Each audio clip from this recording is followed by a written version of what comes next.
Hello there, everyone. How are you doing today? Glad to be joining you for today's coffee time career chat. Little delay here, but it's been a tough week, and I know you're like the week just started. I'm like it's been an ongoing week, right? But we're ready to jump right in here and get going for today. So, if you're joining for the very first time, welcome. My name is Patricia Hayes. I am an executive advisor, career empowerment coach, and authentic networking strategist. And all that means is I love helping people, especially women, who are ready to get to the next level in their business and in their career and need some support making whatever transitions that they need to do or the up levels that need to occur so that they can stay aligned in the work that they do and they can build relationships with purpose and consistent with their values moving forward, so that it stays consistent and it flows throughout the rest of their career and their next level business activities. So today I'm excited. We're starting our series on aligning your.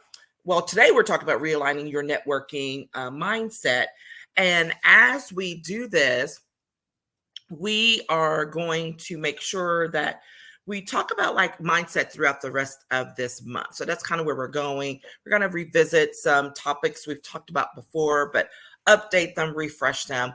And this is one of them, because it's so important, especially as we start, the beginning of the spring and the conference season. It applies any time of the year, but it's always a great reminder to check yourself about where you actually are when it comes to how you're interacting professionally with your relationships. And a lot of that starts simply with the mindset that you're having about what you're doing and how you're doing it. And so that's what we're really going to be talking about today. So here's the thing. A few years ago, we just had, this major shift, not just in the US, but across the world, right? And as we had that, one of the things that it caused was for people who were used to seeing each other every day in a office environment, 9 to 5, whatever, 8 to 5, 8 to 6, no longer were doing that. And there was an article from a LinkedIn economist that I read some time back that was talking about that shift and how that previously 1 in 67 jobs was remote, right? That was the unusual thing. It was not common. It was kind of even a little looked down upon, right? Especially remember, women trying to get back to the workplace, but needing to ease back into it if you just, had a child, all of that good stuff. So 1 in 67. However, after the last few years and the shift with the international pandemic that happened, it became 1 in 7. Did I read that right? Yes, 1 in 7. That is a huge shift in how we worked and how we engaged with each other in a professional manner. Okay. And as things have, evolved and we're back connecting in person, the reality is that like we're not going back totally to the way things were, because still the preference for so many people is to work remotely. It's like we figured out how to do it. Why can't we continue to do it? And so there is still a huge demand for remote work. Companies, kind of split, I think, on where they end up with on that. But workers, employees are still very much in support of it if their business does not require that, just by the nature of it. Okay. So that said, we have to realign our networking mindset and how we interact professionally still today. Because I've told people all along, I'm like, hey, there's no going back to the quote way it was. But for those people who were in denial about that, here we are in 2023 and having to acknowledge we're not going back totally to the way things were. So let's get going, right? Okay, so that said, What is it that we need to do, right? And I'm a huge fan of reflection. We're always going to talk about reflection time, and it's built in. So as we go along through this, you want to write down some of these things so that you can go back and set aside that time, 5, 10, 15 minutes, and do that thought work more in depth so that you can really give some serious, consideration and thought to what is it that you might be having as blocks and things like that. So, okay, over the course of this year, make sure you continue to revisit this topic because it's an ongoing thing. I've been doing this for years. And guess what?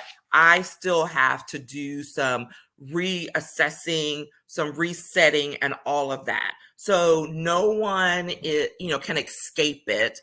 So just make it a part of your regular practice. So when we're talking about your mindset and in terms of networking and relationship building, it's really about what is it that what can we do to identify, or where do we need to identify if we're stuck, right? And we know something needs to be done, but it's just like, I really don't feel that. And the first step really is to acknowledge that, I'm not where I need to be mentally, emotionally, whatever it might be, when it comes to having to interact with people on a professional basis or building up and building out those relationships. So that all starts here, right? Everything can be perfect in the external world, but if internally you're not there, then it doesn't matter, right? So we're talking about that. So the first thing is we have to make sure that we're not holding on to the hope that, things will, go back to quote normal. Because we've already discussed the fact that that's not happening. There's a new normal. And what's the limiting mindset that we have that's keeping us from wanting or even supporting, being more supportive of ourselves moving forward and growing? And, quite frankly, it's a lot of fear, right? We're afraid to move forward. Why are you afraid to move forward? These are the things that you can take note of in your reflection time, not in a judgmental way, but in a way that's really like, what's really going on here? When you kind of step back, take a deep breath, and try to ask that question. So it's really easier, to do that in a non-judgmental way when you have time that you're not being disturbed, and you can be honest with yourself about your rationale for not wanting to move forward or not changing how you do certain things and how we interact with each other and build relationships. I mean, it's the core part of who we are as human beings. First of all, like, we love connection. But then also specifically when it comes to interacting professionally, for your business, for your career, like, those are the things that have to happen. And whether you're an introvert or an extrovert or one of those, in between, it happens. It may happen in different ways for each of us, but whatever is the way that works best for you, realigning, resetting that mindset about that, and then being able to push ourselves and to expand ourselves. And we'll talk a little bit more about that in just a second. So the reality is, just like a company or an organization can get left behind because they refuse to shift, they won't be flexible, they're being very inflexible, being very rigid. So is the same thing that can happen to you as an individual, right? And that is not what we want. We don't want you to get stuck. We don't want you to not be able to move forward, because that just makes things worse. So, let's start looking at that and start exploring that, about how we interact with each other professionally, how you interact with other people, how other people interact with you, exploring both sides of that, and how things have impacted you over the last couple of years. What are some good habits you've picked up? What are some not so good habits you've picked up, right? I know there are lots of people who love to hide behind a black screen on the box when it comes to Zoom, but does that really sufficiently help you build your professional relationships as you seek to move forward in your career or in your business, right? And the answer very much can be no. Now, are there things you can do to accommodate? Absolutely. But you can't just go hide out, right? Visibility is a very real thing when it comes to your career. That's a whole other conversation that I'm happy to have offline.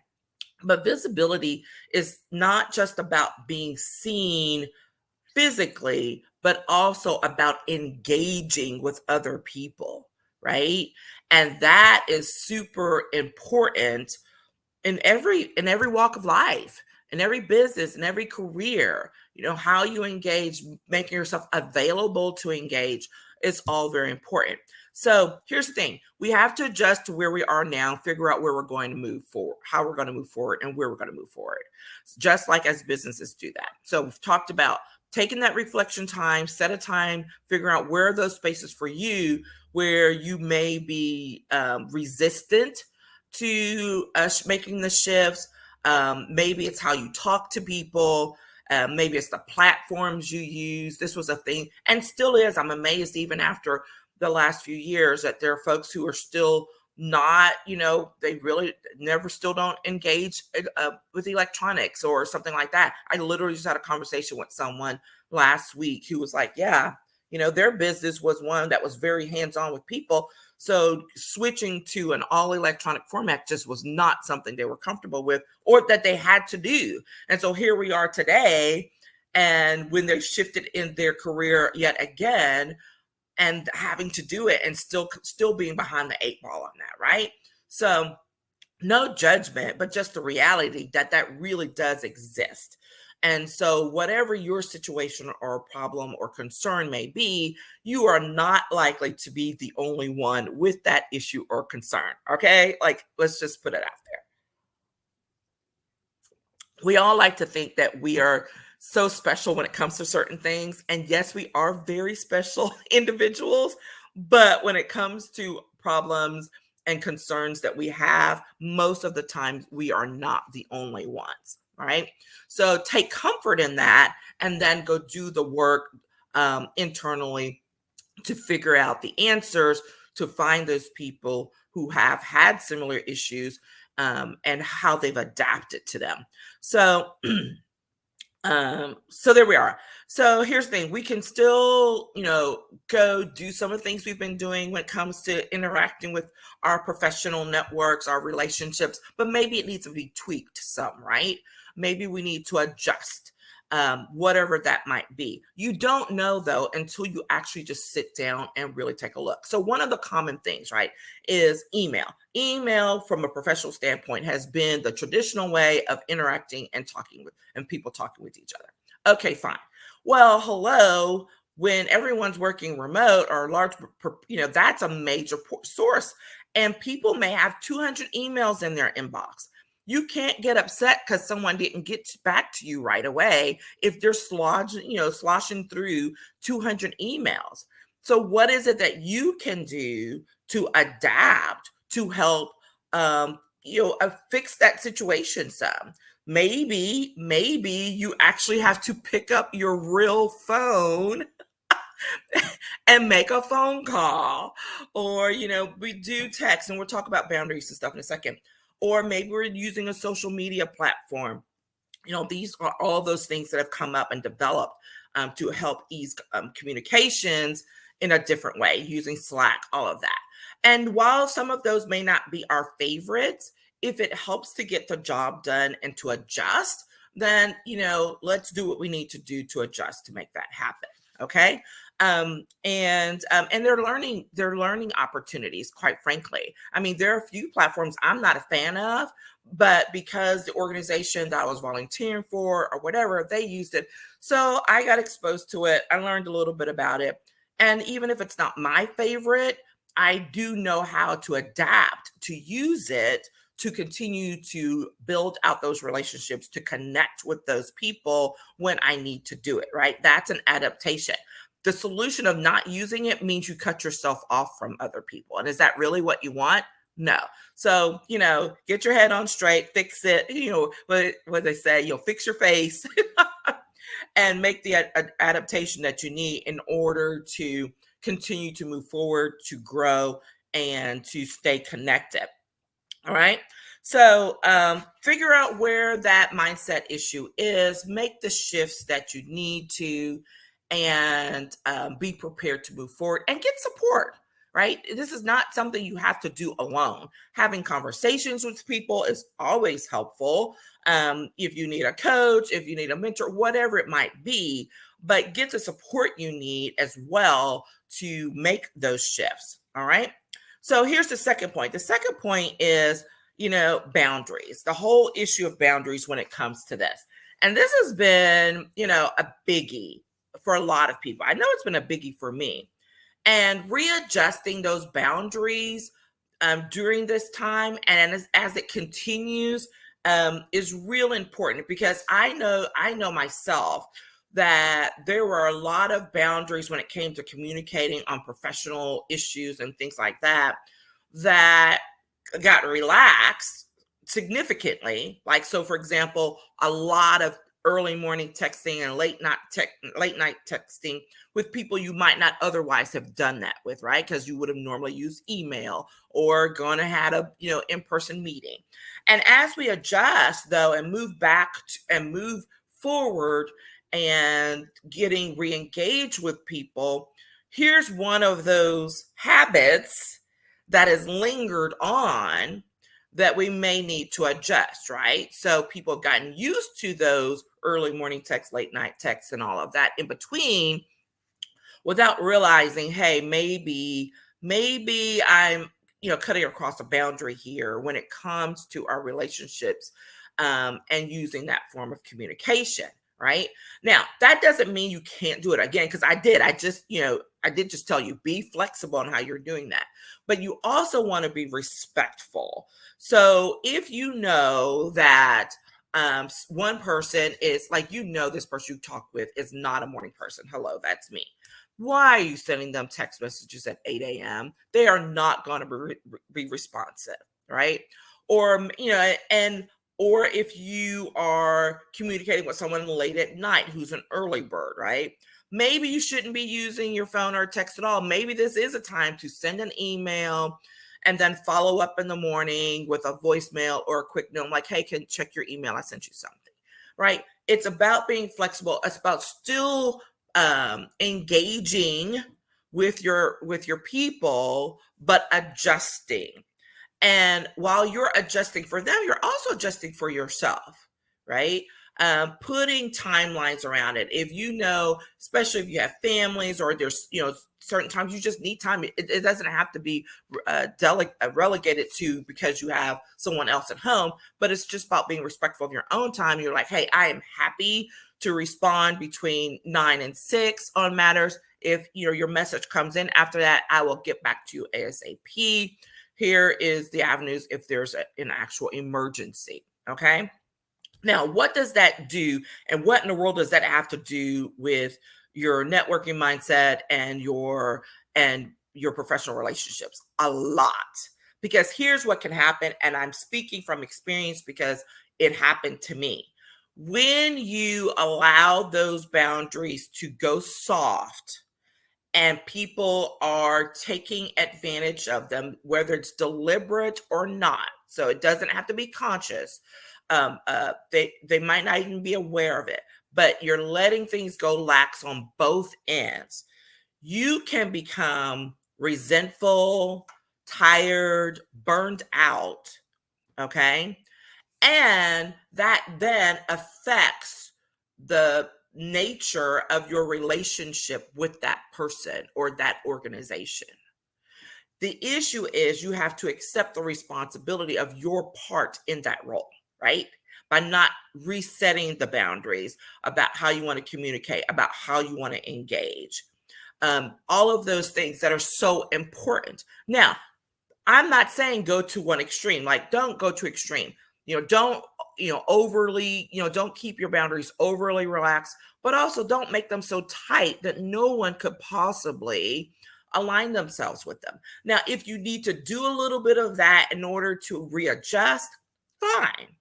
Find the right space for you and then move forward, and then be sure to communicate strongly with the people that you're engaged with about what those things are.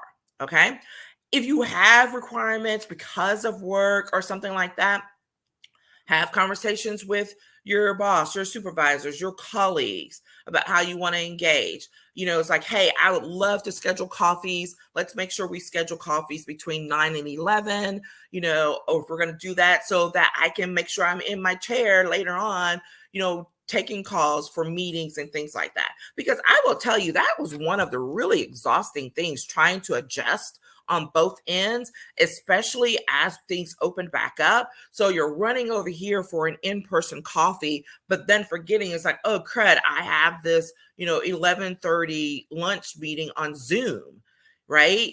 And it doesn't work. That will lead you to burnout. So the very nature of what you're trying to do, which is to connect well with people and be supportive of your professional networks and your colleagues, can also burn you out. So, figure out what that balance is for you. Try to set up some boundaries that work. Be clear about communicating what those are. And that will help you as you reset and align your mindset for working well with others, and building those relationships, helping people to continue. Someone like that. Yes. I can't see who it is, but thank you.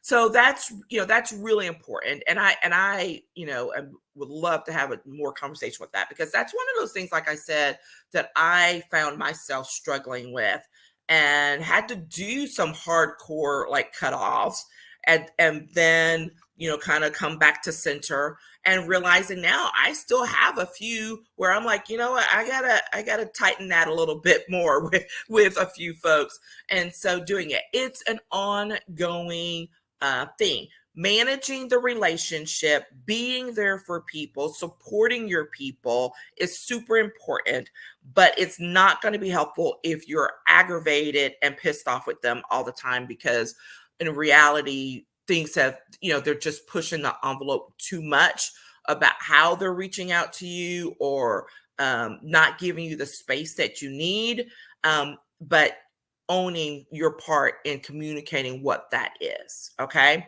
Because I'm all for networking, but I will tell you, there are times I don't feel like being bothered with people. I am perfectly happy sitting at home, drinking a cup of coffee, or if it's later, having a glass of wine, reading a book, and vegging out. And I do not want to be bothered. Doesn't matter what's going on out there. Okay.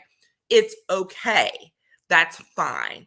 But set yourself up for success and not for resentment by being clear about what those boundaries are, so that you can maintain and continue to grow those relationships. Okay. All right. That is the second thing. And we talked about them expanding and contracting. Love that. And the last thing is, you want to make sure that you revisit your goals as you realign your mindset. Super, super important, right? Okay, so we've talked about, where the bad habits or the things that you're being resistant to, how that fits. Then we talked about the boundaries and how you continue to interact and connect with people, and whether you need to tighten some boundaries or soften some. But this third one of, okay, fine, we've done those things. We're really kind of pulling our mindset together about how we interact with folks, but how does that fit in also with our short and long-term goals? This is one of those pieces I love, love, love to work on when I'm working with my one-on-one clients in our strategic action plans. This is literally a piece of the plan where we're talking about who we need to know, who the places we need to be and explore over short and long-term periods of time. And how you achieve that matters, right? Are you doing this? Let's say if you know that you want to leave your organization in the next year and you are seeking to shift industries and doing so. Okay, so what are you going to do? Who are you going to reach out to make that happen, right? It's probably going to require some uncomfortable activities, things that you're not used to doing, reaching out to strangers, reaching out to new people in new areas. So how are you going to do it, right? Are you going to, send some emails, ask for some introductions, ask for some referrals? Are you going to do some one-on-one coffees? Are you going to attend some new conferences and workshops so that you can put yourself in the space with the people that you need to be with, right? This is a key piece of realigning your networking mindset and making that shift. And this is why I said it's so important as we kick off conference season, with the spring and all of that, because this is the time when people are going to start getting up and going out to big conferences, to workshops, starting to do more retreats, all of that stuff.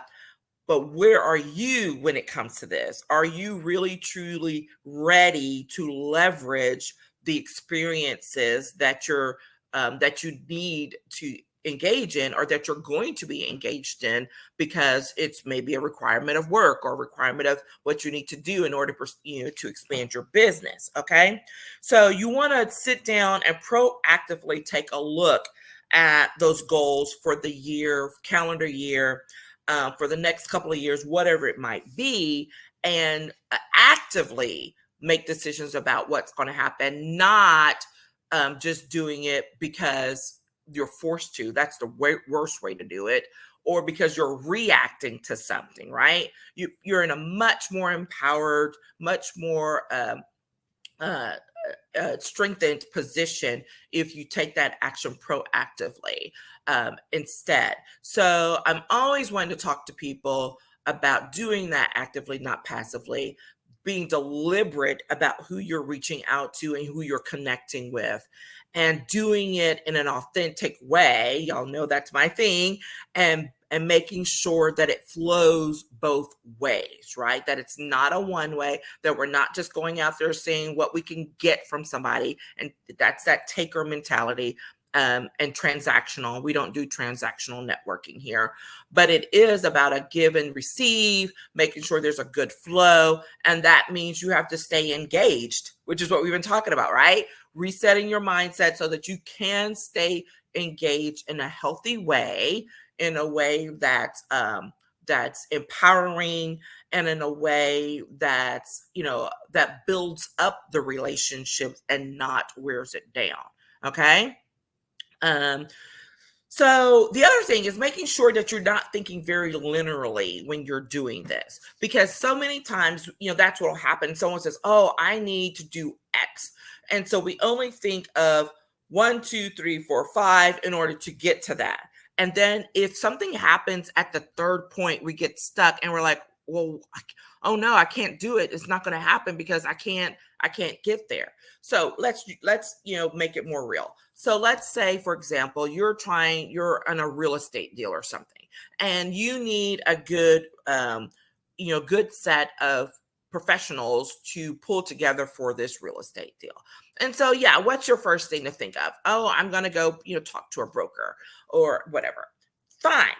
Go find one. Maybe the person you really want to engage, you can't get to, or you don't have good. So are you going to stop just because you can't get to that one person? Well, who else can you engage? Who are the other types of people around deals like that you could potentially connect with in order to achieve your goal? What do I mean?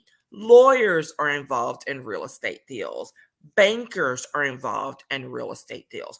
Mortgage lenders are involved in real estate deals. Like, start expanding who might be involved in those activities and where you're going and what you're trying to do, and not just thinking so linearly, so just very direct. Open it up from being a line to a circle, and you will expand not just the way you think, but actually expand the people that you engage with along the way. And guess what? That's actually a much more supportive space to work from. Okay. And it will help you long term, because now instead of you just going to one person, now you've got 5 to check in with, and they have 5 to check in with. Now you've got 25. I mean, it just expands from there. Okay. So I really want you to think about that in terms of your goal setting when you're moving forward so that you can grow more, probably at a faster or healthier rate, right, than struggling trying to do it on your own or only dealing with one set of people or whatever. Expand who you're looking at and who you're engaging with. That will help you tremendously as you seek to build out your career, your business, and achieve the goals that you have set for yourself. All right. So that's what I mean by revisiting your goals and then realigning your networking mindset, so you can choose those goals as you continue to move forward. And here's the thing. Bottom line is we have to get rid of some of the junk upstairs, up here in our head, that's blocking us and keeping us from moving on, moving forward. And so the only way to do that is to actively and compassionately recognize when that may be happening, engage in regular, periodic reflection time to make sure there's not something that's keeping us from getting to that point. And then taking some action on it. It doesn't have to be big, right? It can be a small piece of action, but it does need to be some action to move forward past that block, to do the reset, to reset the boundaries, to explore how this can help support your future goals in a healthier way, in a way that builds your professional network and your relationships in a very purposeful way that's aligned with the values that you set forward for yourself. So there we are. We've been talking about realigning your networking mindset with some of the tips and the things to do that you can that will help you be in a better space more this year as you continue to grow in your career and your business, and so that you can be well situated for achieving the goals that you want to. And I hope that's been helpful to someone today. I'm always interested in getting some feedback on what your thoughts are with that, okay? And or if there's some other challenges, I'd love to hear about it because I like being able to use real time issues and concerns and be able to provide that feedback to folks. Okay, so there we are. Look forward for more mindset conversations when it comes to your relationship building and your career growth and business growth in this month, as well as, like I said, it's conference season. So go to the link in my bio, and the Maximizing Your Professional Networking Opportunities little series, 10-day series, is back up. So go check it out, get a refresher on how to make sure you take good advantage of all these conferences and workshops and retreats you're going to be going to now, and let me know what you think. Okay. And if you have any questions, don't hesitate to reach out, DM me, email me, and we can set up a time to chat. All right. Take care. Have a good week.